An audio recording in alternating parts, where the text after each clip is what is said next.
주님께서 여러분과 함께 또한 사제의 영과 함께 루카가 전한 거룩한 복음입니다. 주님 영광 받으소서. 하늘에 올라가실 때가 찾아 예수님께서는 예루살렘으로 가시려고 마음을 굳히셨다. 그래서 당신에 앞서 심부름꾼들을 보내셨다. 그들은 예수님을 모실 준비를 하려고 길을 떠나 사마리아인들의 한 마을로 들어갔다. 그러나 사마리아인들은 예수님을 맞아들이지 않았다. 그분께서 예루살렘으로 가시는 길이었기 때문이다. 야고보와 요한 제자가 그것을 보고 주님, 저희가 하늘에서 불을 불러내려 저들을 불살라 버리기를 원하십니까? 하고 물었다. 예수님께서는 돌아서서 그들을 꾸짖으셨다. 그리하여 그들은 다른 마을로 갔다. 그들이 길을 가는데 어떤 사람이 예수님께 어디로 가시든지 저는 스승님을 따르겠습니다 하고 말하였다. 그러자 예수님께서 그에게 말씀하셨다. 여우들도 굴이 있고 하늘의 새들도 보금자리가 있지만 사람의 아들은 머리를 기댈 곳조차 없다. 예수님께서는 다른 사람에게 나를 따라라 하고 이르셨다. 그러나 그는 주님, 먼저 집에 가서 아버지의 장사를 지내게 허락해 주십시오 하고 말하였다. 예수님께서는 그에게 죽은 이들의 장사는 죽은 이들이 지내도록 내버려 두고 너는 가서 하느님의 나라를 알려라 하고 말씀하셨다. 또 다른 사람이 주님, 저는 주님을 따르겠습니다. 그러나 먼저 가족들에게 작별 인사를 하게 허락해 주십시오 하고 말하였다. 예수님께서 그에게 이르셨다. 쟁기에 손을 대고 뒤를 돌아보는 자는 하느님 나라에 합당하지 않다. 주님의 말씀입니다. 그리스도님 찬미합니다.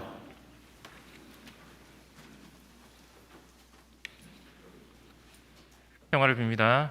평화를 빕니다. 저는 이번에 미국에 오게 된 고순년 마카리오 수사라고 합니다.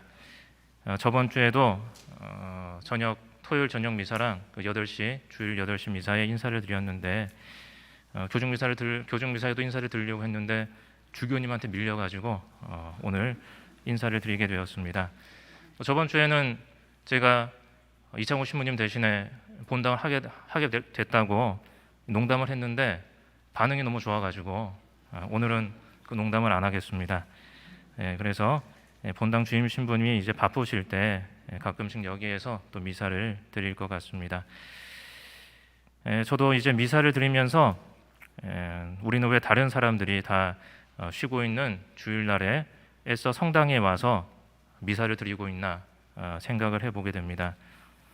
우리 신자 여러분들도 그런 생각 해보시죠. 내가 왜 여기 와서 미사를 드리고 있을까 생각을 하실 때도 있을 것 같은데 당연히 하느님을 믿기 때문에 우리는 미사를 드리는 것이겠죠. 이 시간에 성당에서 시간을 보내는 것입니다.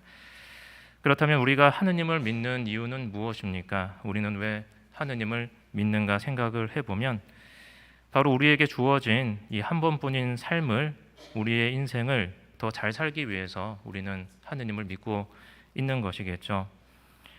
하느님을 믿는 삶과 그렇지 않은 삶의 차이는 우리가 무엇을 위해서 살아가는가, 그리고 우리가 어떤 희망을 가지고 지금 살아가는가 하는 것들에서 차이가 나는 것 같습니다. 하느님을 믿음으로써 우리는 이 세상이, 우리의 삶이 이제 죽으면 끝이다 이렇게 생각하면서 사는 것이 아니라 하느님의 나라가 있다는 것을 믿으면서 우리의 삶을 살아간다는 것이죠. 이렇게 생각한다는 것은 우리가 우리 자신의 삶을 바라보는 태도에 아주 큰 영향을 미치게 되는 것이겠죠. 바로 지금 죽으면 우리 삶이 끝난다라고 생각하는 것과 하느님 나라가 있다고 생각하면서 믿으면서 살아가는 것에는 분명히 차이가 있습니다. 지금 당장 우리가 물질적으로든 정신적으로든 어려움을 겪을 수가 있고 또 이 세상의 기준으로 보면 우리 자신이 잘 살지 못하는 것처럼 그렇게 보일 수 있지만 하느님 나라의 눈으로 보면 그렇지 않다는 것이죠. 예수님은 사람의 아들은 머리 둘 곳조차 없다라고 말씀하시지만 자신을 따르라고 또 오늘 말씀을 하십니다. 지금 당장 우리가 힘들다고 해도 우리 자신이 하느님 나라에 걸맞는 사람이라고 생각하고 하느님 나라를 위해서 지금 살고 있다면 우리는 하느님 나라에 대한 희망으로 지금 힘들지만 행복할 수 있다는 것이죠. 우리가 하느님 나라를 지향하고 있다면. 하지만 이렇게 되는 것은 우리 자신이 완전히 바뀌지 않는 한 힘든 일입니다. 우리가 당장 힘들고 어려운데 지금 웃을 수 있는 사람이 누가 있겠습니까?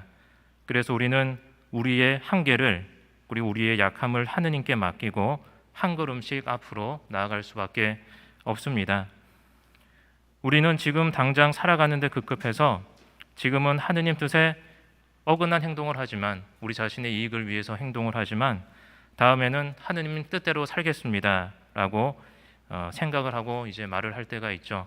신앙인으로서 누구나가 그렇게 한 번쯤 그런 경험이 있습니다. 그리고 또 지금도 그렇게 살고 있는데 하지만 우리에게 다음이 있겠습니까? 우리에게 다음은 없습니다. 우리의 시간은 유한하고 다음이라고 말할 때 우리는 이미 어떻습니까? 이미 죽을 때가 다 된 거죠. 죽음의 문턱에 다다르게 됩니다. 그러나 우리 인간은 죽기 전까지 이러한 급박함을 잘 알지 못하고 살아가게 되는 것이죠. 우리의 삶 자체가 그렇습니다. 그래서 예수님은 우리에게 오늘 복음에 나온 것처럼 그렇게 단호하게 말씀을 하시는 것인지도 모릅니다.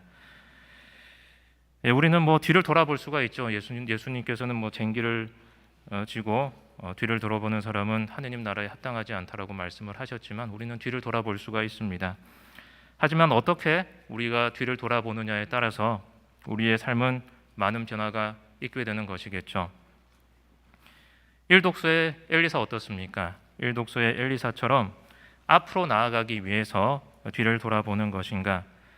아니면 남겨둔 걱정과 후회와 버리지 못하는 미련으로 뒤를 돌아보는 것인가 하는 것들 생각해 볼 수가 있는데 후자의 방향으로 그렇게 될 때 우리의 발걸음은 앞으로 나아가지만 우리 시선은 어디에 가 있습니까? 우리의 뒤로 가 있게 되면 결국은 잘못된 방향으로 나아갈 수밖에 없습니다. 그래서 사람들은 그것을 죄라고 하죠. 잘못된 방향으로 나아가는 것을 죄라고 합니다.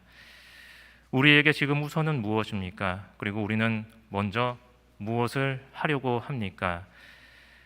그것을 생각하기 위해서 어쩌면 우리는 성당에서 이렇게 시간을 보내고 있는 것인지도 모릅니다. 짧게 일상의 삶에서 벗어나 우리의 삶을 다시 한번 돌이켜보는 것이죠. 그리고 우리가 바른 길로 나아가려고 애를 쓰게 되는 것입니다.